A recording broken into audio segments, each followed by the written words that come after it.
Hi friends, ఎలా ఉన్నారు అందరూ? Welcome back to my channel Vineela's world. ఈరోజు నేను చేసే రెసిపీ వచ్చేసి గోధుమ పిండితో స్పాంజ్ కేక్. ఇంట్లోనే ఈజీగా హెల్తీగా ఓవెన్ లేకపోయినా కూడా చేసుకునే eggless no oil no sugar wheat flour cake. మనం ప్రాసెస్లోకి అయితే వెళ్ళిపోదాం. ఇక్కడ నేను 1 కప్ ఆఫ్ బెల్లం అయితే తీసుకున్నాను. ఇందులో కొంచెం వాటర్ వేసి బెల్లం కరిగించుకుని బెల్లం కరిగాక వచ్చిన బెల్లం వాటర్ని అయితే తీసుకోవాలి. ఇక్కడ మనం కావాలంటే బెల్లం పొడిని కూడా యూస్ చేయొచ్చు. ఇప్పుడు మనం డ్రై ఐటమ్స్ని ఫస్ట్ రెడీ చేసుకుందాం.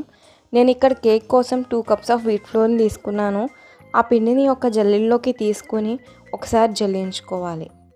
జల్లించుకున్నప్పుడు మీకు పైన ఉండల్లాగా ఏమైనా అనిపిస్తే అవి పక్కన తీసేయండి. ఇప్పుడు అందులోనే 1 tablespoon of baking powder, 1/2 tablespoon of baking soda, 1 tablespoon of cocoa powder, ఇది ఆప్షనల్ మాత్రమే అండి. అలాగే చిటికెడు సాల్ట్. ఒకసారి ఇవన్నీ కలిసేలాగా జల్లించుకుని పిండి మొత్తం కూడా ఒకసారి కలుపుకోవాలి. ఇప్పుడు మనకి డ్రై ఐటమ్ రెడీ అయిపోయింది. నెక్స్ట్ మనం వెట్ ఐటమ్ని అయితే రెడీ చేసుకుందాం. నేను ఈ గ్లాస్తోనే 2 గ్లాస్ ఆఫ్ గోధుమ పిండిని తీసుకున్నాను. అలాగే ఆ గ్లాస్తోనే 1 గ్లాస్ ఆఫ్ బెల్లం తీసుకున్నాను. ఇప్పుడు ఇక్కడ 1/2 గ్లాస్ ఆఫ్ కమ్మని పెరుగు, అలాగే 1/2 గ్లాస్ ఆఫ్ బటర్ కానీ మీగడ కానీ తీసుకోండి. ఇక్కడ నేను తీసుకున్న పెరుగుని అలాగే మీగడని రెండూ కలిపి బీట్ చేసుకుంటున్నాను. రెండు మిక్స్ అయ్యాక మనం ముందుగా రెడీ చేసి పెట్టుకున్న 1 గ్లాస్ ఆఫ్ బెల్లం వాటర్ అయితే ఇందులో యాడ్ చేసుకోవాలి.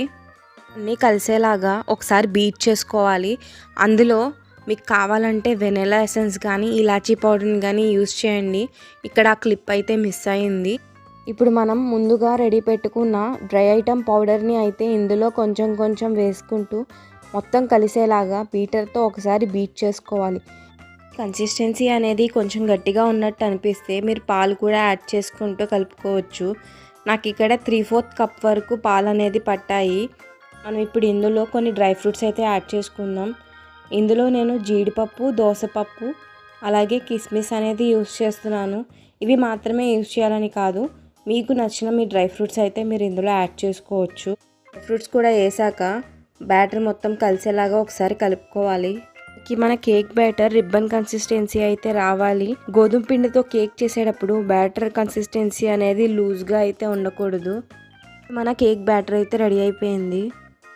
బేకింగ్ ట్రే అయితే తీసుకొని అందులో కొంచెం గీ కానీ బటర్ కానీ అప్లై చేసి గోధుమ పిండితో డస్టింగ్ చేయాలి. ఇలా చేయడం వల్ల మనకి సులభంగా కేక్ అయితే బేకింగ్ ట్రేలో నుండి వస్తుంది. ఇప్పుడు అందులో మనకి కేక్ బ్యాటర్ అయితే యాడ్ చేసుకుందాం. ట్రేలోకి కేక్ బ్యాటర్ యాడ్ చేశాక ఒకసారి ట్రేని ట్యాప్ చేయండి. అలా చేయడం వల్ల ఎయిర్ బబుల్స్ అనేది ఫామ్ అవ్వకుండా బ్యాటర్ ఈవెన్గా స్ప్రెడ్ అవుతుంది. ఇప్పుడు మనం పైన డ్రై ఫ్రూట్స్ వేసి గార్నిష్ చేసుకుందాం.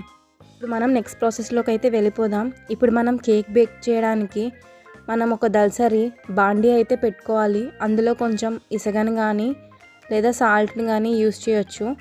పెట్టుకుని మనం ఒకసారి లిడ్ పెట్టి ఒక 10 మినిట్స్ పాటు ప్రీహీట్ చేసుకోవాలి. సిమ్లో ఒక 10 మినిట్స్ పాటు ప్రీహీట్ చేసుకున్నాక మన కేక్ బ్యాటర్ ట్రే అయితే ఇందులో పెట్టుకుందాం. సిమ్లో ఒక 1/2 అవర్ పాటు కేక్ అనేది బేక్ చేసుకుందాం. కావాలంటే మధ్యలో ఒక 20 మినిట్స్ తర్వాత ఒకసారి చెక్ చేసుకోండి.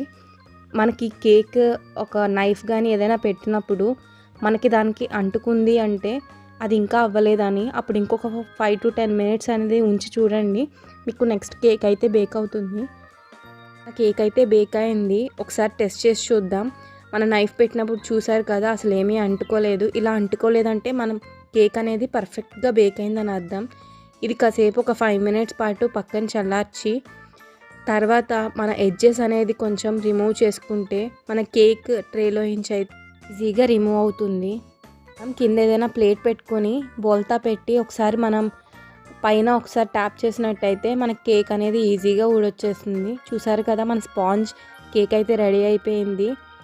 గోధుమ పిండితో స్పాంజ్ కేక్ చాలా హెల్తీగా ఈజీగా ఇంట్లోనే చేసుకోవడం ఎలాగో చెప్పిన ఈ కొలతలతో ఒకసారి ట్రై చేసి చూడండి. పర్ఫెక్ట్గా ఈ స్పాంజ్ కేక్ అనేది వస్తుంది. మన వీట్ ఫ్లోర్ కేక్ అయితే రెడీ అయిపోయింది కదా. మనం ఇక్కడ షుగర్, ఆయిల్ ఏది యూస్ చేయలేదు. చాలా హెల్తీగా చేసుకున్నాం.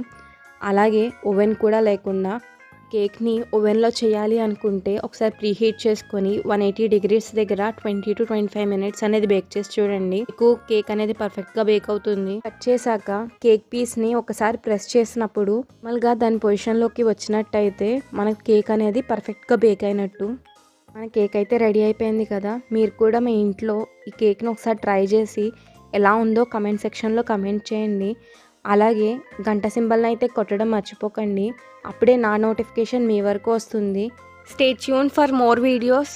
Please like, share and subscribe to my channel Vinilla's world.